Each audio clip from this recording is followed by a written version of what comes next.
Estamos de volta com o Gazeta Entrevista. Vamos dividir a tela logo com a senadora Maísa Gomes, que nós temos muito assunto a tratar. Senadora, um dos pontos da sua agenda recentemente guarda relação com a ideia do Parque Tecnológico da Universidade Federal do Acre, que é uma parceria de várias instituições, né, com destaque para o FAC, SEBRAE, e conta com o apoio de parlamentares, como a senhora. O que a senhora destacaria disso? Quais são as prioridades que a senhora entende que o Parque Tecnológico deve ter a partir do seu apoio, do apoio do seu mandato?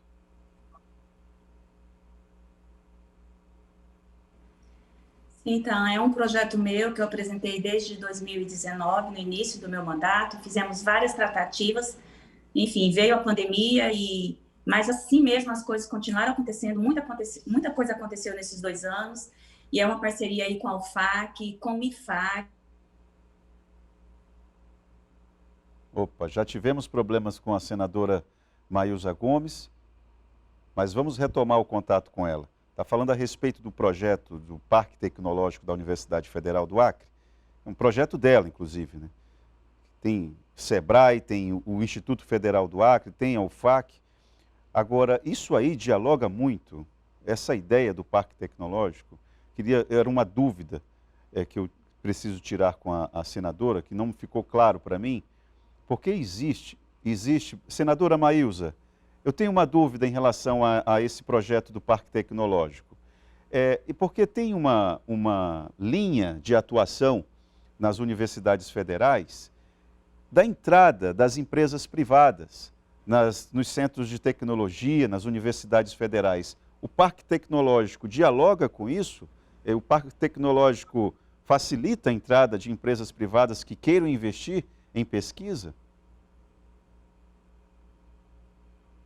Dialoga sim, então, completamente. A universidade, por exemplo, é uma porta de entrada, porque ali está a nossa matéria-prima, né? Está o conhecimento. Então, vai ser um atrativo para que as empresas venham, né? Se instalem no nosso estado e criem e gerem o emprego, né? Gere renda para os nossos alunos, para a juventude, principalmente. E a universidade está sempre investindo nisso, aplicando conhecimento, e desse conhecimento vai sair dali o produto, né? A ideia do aluno que vai ser colocada em prática, e o Parque Tecnológico vem para dar esse suporte, para ter condições daquela ideia que aquele aluno tem, daquela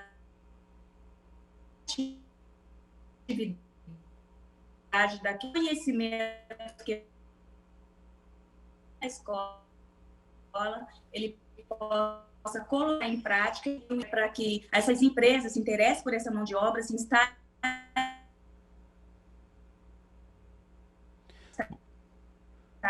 e gerem. Bom, nós estamos com problemas com o sinal com a senadora Maísa Gomes. Esse foi um risco que nós decidimos bancar, né? Porque da forma gravada nós tínhamos o mesmo problema. E da forma ao vivo também continuamos tendo.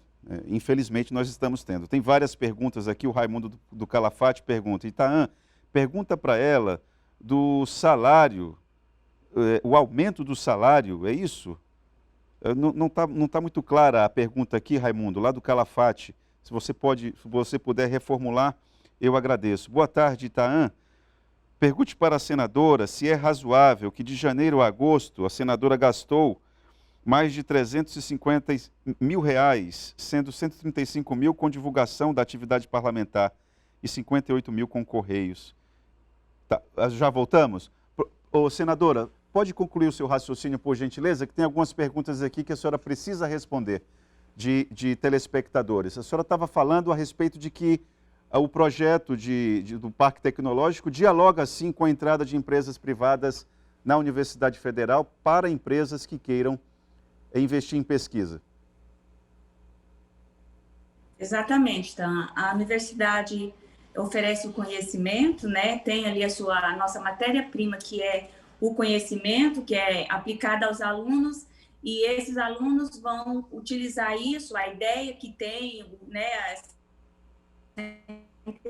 Inteligência que está disponível, essa mente brilhante que eles têm, para criar produtos, né? Criar oportunidades, colocar em prática o que eles aprenderam e fazer gerar emprego e renda às empresas irão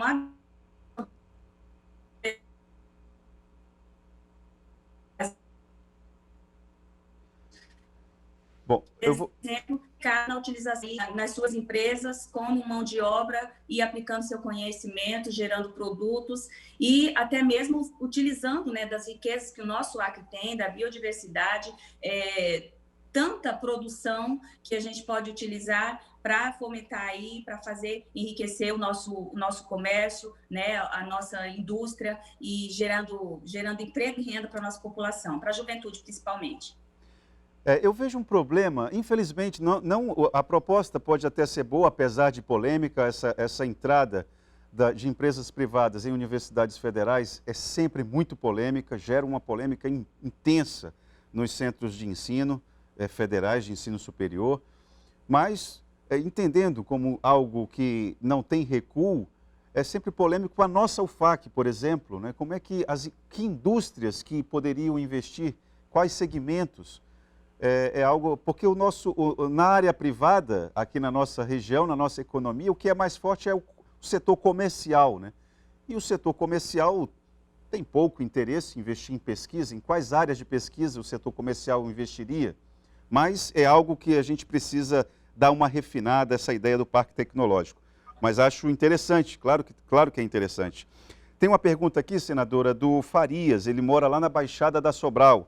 Ele pergunta o seguinte: Itaã, boa tarde, pergunte para a senadora se é razoável que de janeiro a agosto a senadora tenha gastado mais de R$350 mil, sendo 135 com divulgação da atividade parlamentar e 58 mil com correios.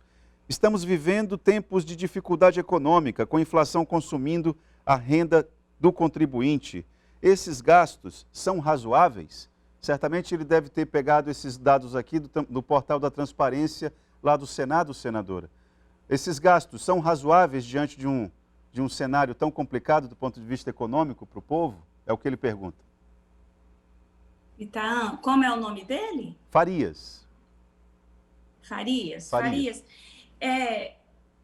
Esses gastos são legais, o gabinete dispõe de verbas para produção do nosso trabalho.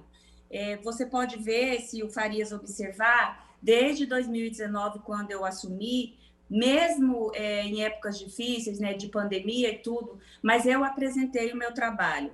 Andei por todo o estado, estive nas cidades por mais de 5 vezes, não parei um minuto, sempre trabalhando perto da população, destinando emendas, visitando as comunidades. A despesa com o correio é natural, porque se a gente faz produção de material lá que é legal, que a gente pode fazer isso, por exemplo, eu vi a necessidade das nossas universidades do curso de Direito, por exemplo, mesmo presencial ou online, demanda muito material de livros, né, as leis. Então, eu fiz a produção desses vademecums, que foi uma grande quantidade, consegui atender todas as turmas com o vademeco. Essa despesa de correio se deu nisso, mas se você comparar o que eu comprei, o que eu paguei de correios e o que eu consegui contemplar, a população mais carente, aquele que não tem condições de comprar um livro desse, que está fornecendo leis, trazendo, né, o conhecimento, aí, a interação do aluno com aquilo que é a matéria principal do aluno do curso de Direito, e para os profissionais da área também, que sempre precisa orientar, né, pesquisar esse livro, esse conjunto de leis. Então, eu acho que, observando o custo-benefício, foi bem proveitoso, não me arrependo disso, e a gente tem legalidade para essas despesas. Senadora. A divulgação, nós tivemos tempo de pandemia, eu precisava fazer a divulgação do meu trabalho, enfim. Senadora. Senadora, perdão, tem aqui a Rosinha do Benfica. Itaã, passe os meus parabéns para a senadora. Ela é uma mulher guerreira. Eu a convido para visitar o Benfica. Não sei se a comunidade do Benfica é das suas bases eleitorais, mas tem aqui o recado da Rosinha, lá do Benfica. Bom, irei. Tem aqui uma outra pergunta. Itaã, boa tarde, sou Luiz Carlos. Pergunta para a senadora: todas as vantagens da vaga para sua candidatura convergem ao seu favor. A senhora está no mandato, tem um apoio incondicional da direção do PP Nacional. dos diretórios municipais do Progressistas e, segundo a senhora, tem o apoio do próprio governador. Como é que está essa situação? Porque essa vai ser a minha última pergunta, que eu já estou levando o carão aqui por causa do tempo, senadora. Como é que está a situação em relação à sua possível candidatura?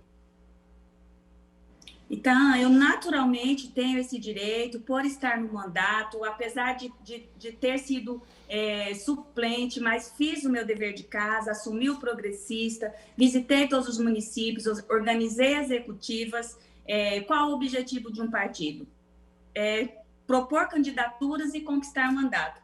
Então, nós fizemos tudo isso, eu fiz um bom trabalho, tenho pesquisas e tenho andado muito e consegui contemplar aí o Estado com quase 200 milhões de reais em emendas. Então, assim, eu tenho feito um bom trabalho, tenho me esforçado bastante, tenho representado o meu Estado com muita responsabilidade lá em Brasília, lutado pelas leis e pelas propostas que melhoram, que vai melhorar a vida do nosso país.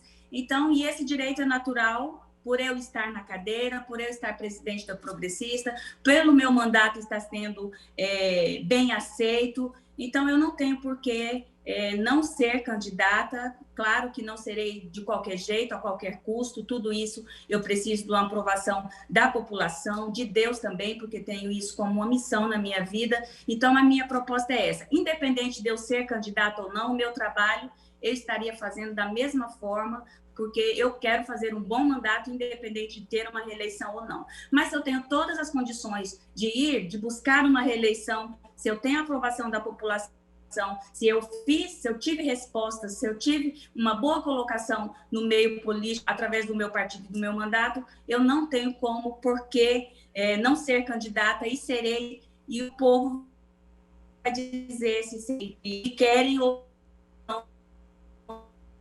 novamente. Ainda temos condições de continuar a conversa com ela? Infelizmente, senadora Maílza Gomes, eu queria agradecer a sua participação aqui. Eu ainda ia fazer uma pequena provocação, mas infelizmente o sinal não permitiu. Muito obrigado, senadora Maílza Gomes, pela sua participação. Nós vamos fazer um breve intervalo e voltamos falando a respeito de educação profissional.